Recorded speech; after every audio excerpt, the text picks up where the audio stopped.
They call him the last true king, not because there are no other kings left, but because there is no other king left like him. In a world where power is shared, negotiated and compromised, King Salman does not share, does not negotiate, does not compromise. He controls. And today we show you exactly how he does it.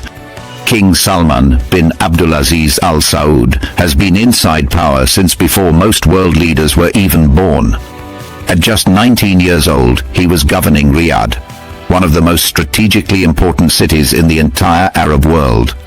While other young men were building their careers, King Salman was already building a city. He governed Riyadh for 48 consecutive years. 48 years of discipline, decision-making and absolute control. When the throne came to him in January 2015, nothing changed in his posture. Nothing changed in his eyes. Because a man who has spent 48 years at the center of power does not change when more power arrives. He absorbs it. Naturally. Completely. Without hesitation. He is the seventh king of Saudi Arabia.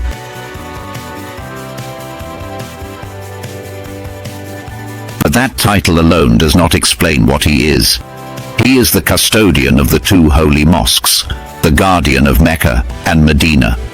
Over 1.8 billion Muslims across this planet face those two cities in prayer every single day. And King Salman is their protector. That responsibility gives him a layer of authority that goes far beyond politics, far beyond oil, far beyond military strength. It is a spiritual command that no other leader on earth currently holds. And in the Arab world, that spiritual authority translates directly into real, unquestioned, and untouchable power. Now let us talk about how he controls the Arab world. Because it is not just through wealth, it is not just through oil, it is through a combination of financial dominance, religious authority, military strength, and political intelligence that no other Arab leader can match. Saudi Arabia holds over $700 billion in foreign currency reserves. The country produces 10 million barrels of oil every single day. Saudi Aramco, the crown jewel of his empire, is worth over $2 trillion. More than Apple, Microsoft, and Amazon combined. When King Salman makes a decision about oil, the entire global economy feels it. Every country that runs on oil, which is almost every country on earth, watches Saudi Arabia. And Saudi Arabia watches King Salman. His influence over other Arab nations is direct and deliberate. Saudi Arabia is the largest economy in the Arab world. It is the home of Islam's two holiest sites. It is the most militarily equipped Arab nation. And it is the country that other Arab governments turn to when they need financial support, political backing, or regional stability. King Salman does not need to make threats. He does not need to raise his voice. His position alone is the message. His silence alone carries more weight than most leaders' speeches. Inside Saudi Arabia, his control is absolute. The Al Saud royal family governs every major institution in the kingdom.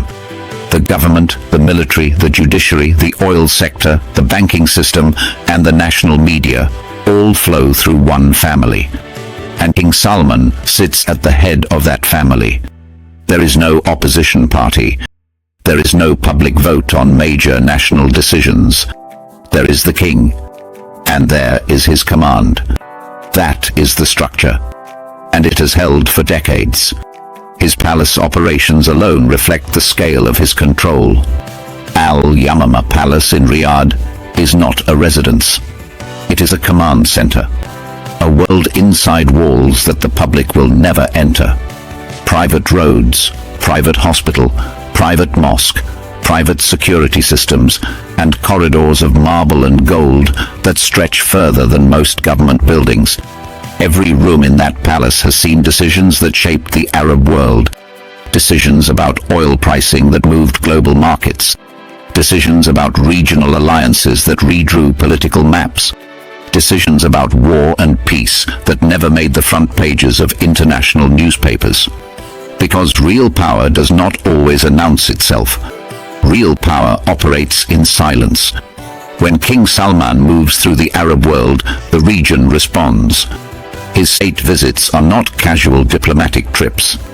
They are carefully orchestrated demonstrations of authority. Roads are cleared. Airports are secured. Governments prepare for weeks before his arrival. When he walks into a room filled with Arab leaders, the dynamic shifts immediately. Because every leader in that room knows who holds the financial lifeline of the region. Every leader in that room knows who guards the holiest cities in Islam. Every leader in that room knows who commands the most powerful military in the Arab world. And that knowledge changes everything about how they speak, how they sit, and what they are willing to agree to. His control extends into the future through his greatest strategic decision, elevating Mohammed bin Salman to Crown Prince and launching Vision 2030. A sweeping transformation plan designed to move Saudi Arabia beyond oil dependency and into a new era of technology, tourism, entertainment, and global investment. But this was not just a domestic policy decision. This was a message to the entire Arab world that Saudi Arabia is not waiting. Saudi Arabia is moving. And where Saudi Arabia moves, the Arab world follows. Because when the most powerful nation in the Arab world sets a direction, every other nation in the region has to respond to that direction. That is control at its highest level, not through force, through inevitability. His mornings begin with prayer, every day without exception. Before the intelligence briefings, before the state affairs, before the regional strategy sessions, there is prayer. Faith is not separate from his governance. Faith is the foundation of his governance. In the Arab world, a leader who is seen as genuinely faithful carries a legitimacy that money alone can never purchase. And King Salman has that legitimacy completely and without question. His security apparatus is a reflection of how seriously his authority is protected. Thousands of trained personnel surround him at all times. Snipers positioned before he arrives. Roads cleared miles ahead of his movement. Private tunnels, private entrances, private elevators. He never moves the same way twice. Because unpredictability is not just a security strategy. In his world, unpredictability is a form of control. No one outside his inner circle ever fully knows what he will do next. And that uncertainty keeps everyone around him alert, loyal, and careful. The Arab world has had powerful leaders before. Leaders with oil, leaders with armies, leaders with religious authority. But rarely has one man held all of these simultaneously at this scale. Financial dominance through Saudi Aramco and $700 billion in reserves. Religious authority as guardian of Mecca and Medina. Military power as commander of the most equipped Arab armed forces. Political intelligence built across 48 years of governing before the throne even arrived. King Salman does not control the Arab world through fear. He controls it through position, through legitimacy, through a combination of factors that took decades to build and that no other Arab leader currently possesses. The world will debate his legacy for generations. Historians will study his decisions. Economists will analyze his oil strategy. Political scientists will examine his regional influence. But the Arab world does not need to wait for history to tell it what King Salman is. The Arab world already knows. It feels it every single day. In the price of oil, in the direction of regional politics, in the protection of its holiest sites, in the decisions made behind closed doors in Riyadh that shape the lives of hundreds of millions of people across the Middle East and beyond. They call him the last true king. And when you look at everything he holds, everything he controls, and everything he has built, it is very hard to argue otherwise.